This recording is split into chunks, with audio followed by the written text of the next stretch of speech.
गीता भागवत। श्री कृष्ण के विरह में उद्धव ने कहा, हे विदुर जी, भगवान श्री कृष्ण द्वारा ज्ञान प्राप्त होने के कारण मेरा अंतकरण संसारिक मोह माया से विरक्त हो गया है, किंतु उनके विरह का जो कष्ट मुझको है वह किसी भी प्रकार नहीं कहा जा सकता।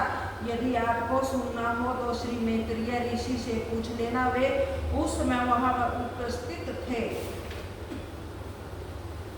और कुछ दिनों में यहाँ आएगा।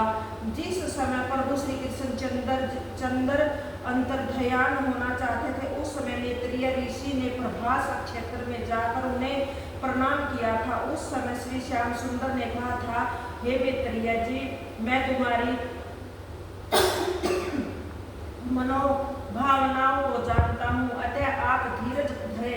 मेरी माया आपको नहीं सताएगी, क्योंकि आप मेरे भगत और पूर्व जन्म के देवता है। इस जन्म में आपने श्री वेदव्यास के भाई और पराशर ऋषि के पुत्र के रूप में जन्म लिया है। वात्स्यायन ऋषि ने जो भगवत धर्म आपसे कहा है, आप उसी धर्म का स्मरण करते रहो। उसी के द्वारा आप संसार सागर से पार हो जाओगे। हे विदुर जी, सच्चिदानंद श्री कृष्ण के यह वचन सुनकर मैत्रेय ऋषि ने उत्तर दिया कि हे परम ब्रह्मा प्रभु, आपके चरित्रों को ध्यान धरते हुए मुझे बड़ा ही आश्चर्य होता है।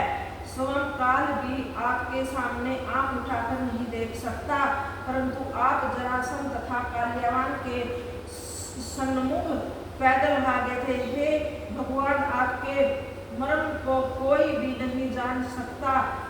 इस तरह अनेकों प्रकार से भगवान श्याम सुंदर की स्तुति करने के बाद श्री मैत्रेय जी वहां से वापस चले आए। हे विदुर जी, अब मैं भगवान श्री कृष्ण चंद्र के आदेश अनुसार बद्रिकाश्रम जा रहा हूँ। वहां जाकर मैं देह को त्यागूंगा। इत्यादि तुम यह कहो कि ज्ञान प्राप्त होने पर भी मेरे नेत्रों से जल क्यों बह रहा है और इस तरह शोक क्यों कर रहे हो? इस विषय में मेरा यह कथन है कि श्री कृष्ण चंद्र की दयालुता और स्नेह को स्मरण करने उनके बिछोड़ने का दुख मुझे एक पल के लिए भी नहीं भूलता है।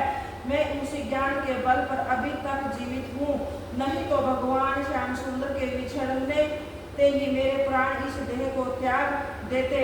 मुझे आपसे केवल यही कहना है कि भगवान कृष्णचंद्र ने भूमि का भार हरण के लिए ही अवतार धारण किया था। अतः हे विदुर जी, उन प्रभु की इच्छा को ही श्रोत्रिय समझो। इतनी कथा कहकर सूत जी बोले, हे सोनकादि ऋषियों, जो मनुष्य भगवान श्री कृष्णचंद्र की लीलाओं को सुनते सुनते रोने लग जाते हैं, उनके जन्म जन्मों के पाप नष्ट हो जाते हैं। भगवान श्री कृष्णचंद्र के अवतार की कथाओं तथा लीलाओं के सुनने व याद करने से बढ़कर अन्य कोई उपाय मनुष्य के उद्धार के लिए नहीं है। जय गीता भागवत।